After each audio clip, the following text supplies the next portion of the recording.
Ovchi pichoqni qirrasi yuqoriga qaratib, qorga ko'mdi. Faqat uchi ko'rinardi. Keyin qonni tig'ga surtdi.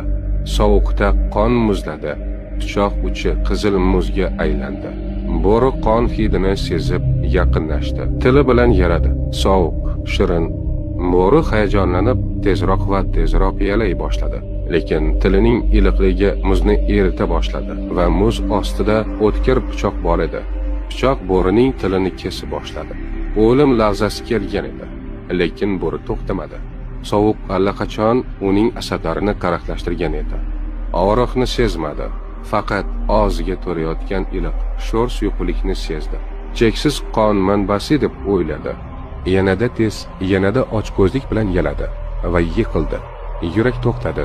Bo'ri qon yo'qotishdan o'ldi. Lekin tatib ko'rayotgan qon o'ziniki ekanligini anglamadi. Psixologiyada bu muz pichoq effekti deyiladi.